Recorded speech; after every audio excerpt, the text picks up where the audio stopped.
देखिए, राजनीति जो है ना, वो सिर्फ नारों और रैलियों की चीज नहीं है। असली राजनीति तो लोगों की, आप कहें तो रोजमर्रा की जिंदगी में बसती है। उनकी गलियों में, उनके पीने के पानी में, उनके बच्चों के भविष्य की चिंताओं में। तो आज हम चलेंगे हरियाणा के बल्लभगढ़, और वहाँ आंकड़ों की जुबानी ये समझने की कोशिश करेंगे कि वहाँ के लोगों का जो जनादेश है, वो असल में हमें क्या कहानी सुना रहा है। हमारा पूरा विश्लेषण बल्लभगढ़ पर ही केंद्रित रहेगा।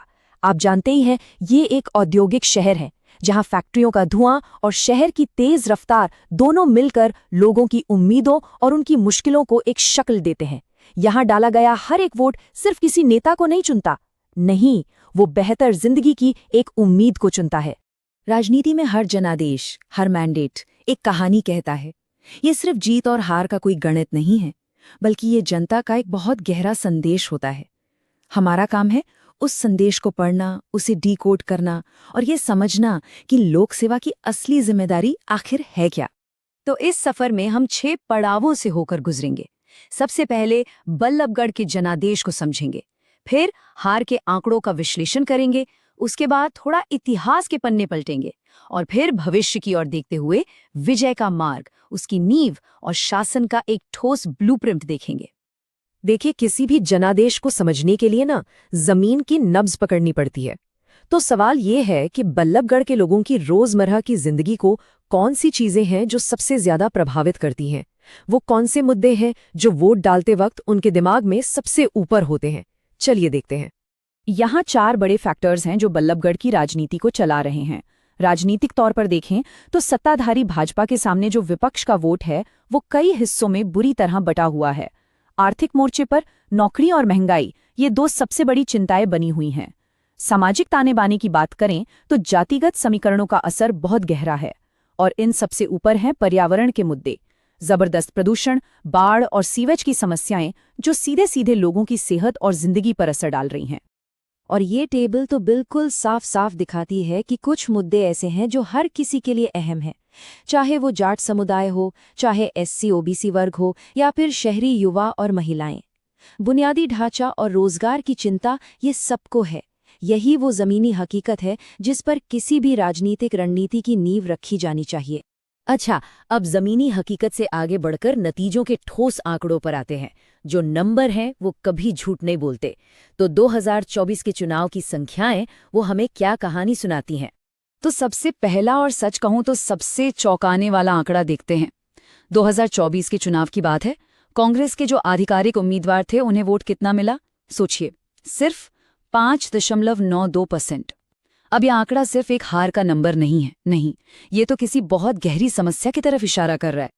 तो फिर सवाल उठता है कि भाई बाकी वोट गया कहाँ? जवाब इस दूसरे आंकड़े में छिपा है। कांग्रेस की ही एक बागी नेता जो निर्दलीय चुनाव लड़ी, उन्होंने 30% वोट हासिल कर लिए। इससे तस्वीर बिल्कुल साफ हो जाती है कि सत्ता के खिलाफ जो वोट था वो असल में गया कहाँ। और ये है भाजपा की जीत का अंतर, 17,730 वोट।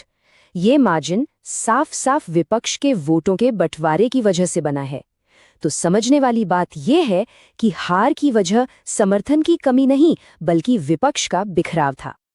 ये चार्ट, ये तो पूरी कहानी को एक ही नज़र में बयां कर देता है।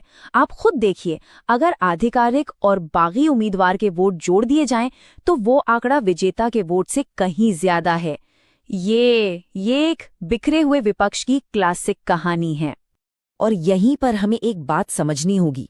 एक स्वस्थ लोकतंत्र का मतलब सिर्फ बटन दबाकर वोट देना नहीं होता। इसका मतलब ये है कि हर वोटर की, हर नागरिक की बात को सम्मान के साथ सुना जाए। लेकिन होता क्या है, जब पार्टियां अपनी अंदरूनी खींचतान में ही फंस जाती हैं, तो जनता का जो असली मुद्दा है, बेहतर सड़क, साफ पानी, अच्छी नौकरी, वो संदेश कहीं गुम हो जाता है। और यही वो चीज है जो लोकतंत्र की बुनियाद यानी आपसी भरोसे को कमजोर करती है। देखिए, सिर्फ एक चुनाव कभी भी पूरी तस्वीर नहीं दिखाता। तो आइए बल्लभगढ़ के राजनीतिक मिजाज को और गहराई से समझने के लिए पिछले कुछ दशकों के चुनावी पैटर्न पर एक नजर डालते हैं। ये आंकड़े बल्लभगढ़ के बदलते हुए मिजाज को दिखाते हैं। 2005 और 2009 में कांग्रेस की पकड़ काफी मजबूत थी, लेकिन 2014 में एक तरह का राजनीतिक भूचाल आया, जब भाजपा का वोट शेयर 15% से उछलकर सीधे 57% पे पहुंच गया। हाँ, हाल के चुनाव में भाजपा का वोट गिरा जरूर है, लेकिन विपक्ष के बंटवारे ने जीत फिर से उनकी झोली में डाल दी। इससे एक बात साफ होती है, ये सीट किसी एक पार्टी की जागीर नहीं है। तो ठीक है, समस्या की पहचान हो गई, उसके ऐतिहासिक संदर्भ को भी हमने समझ लिया। अब बात करते हैं समाधान की।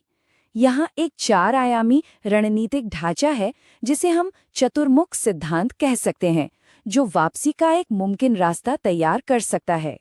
ये जो 4 सूत्रीय रणनीति है, ये एक इंटीग्रेटेड अप्रोच पर आधारित है। पहला, चुनावी स्तर पर एक व्यापक गठबंधन बनाना होगा। दूसरा, नैरेटिव यानी आपकी जो कहानी है उसे शासन की जमीनी नाकामियों, सड़कें, बाढ़, प्रदूषण, इन पर केंद्रित करना होगा। तीसरा, संगठन को बूथ के स्तर तक जाकर फिर से मजबूत करना होगा। और चौथा, जो भी संसाधन है उनका सही और असरदार इस्तेमाल सुनिश्चित करना होगा।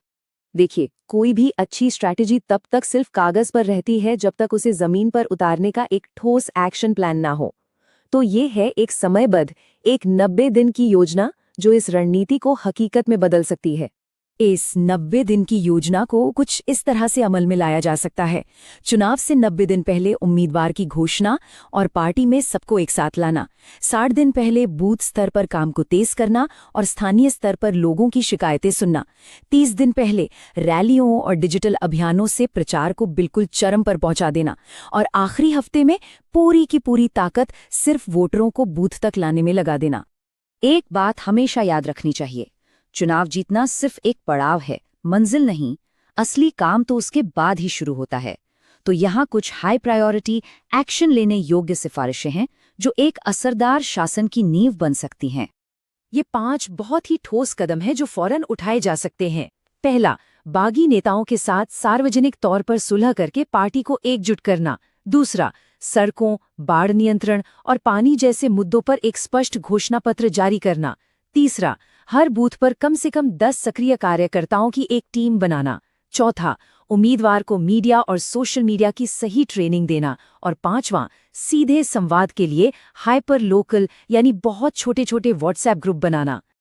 आज की राजनीति में डेटा का इस्तेमाल बहुत आम हो गया है, जैसे हमने अभी व्हाट्सएप ग्रुप की सिफारिश में देखा। लेकिन ये बहुत ज़रूरी है कि वोटर की जानकारी का इस्तेमाल पूरी जिम्मेदारी से और उनकी सहमति से हो। भारत के कानून भी इसी बात पर जोर देते हैं। देखिए, वोटर का भरोसा तभी जीता जा सकता है जब उनकी निजता का, उनकी प्राइवेसी का सम्मान किया जाए।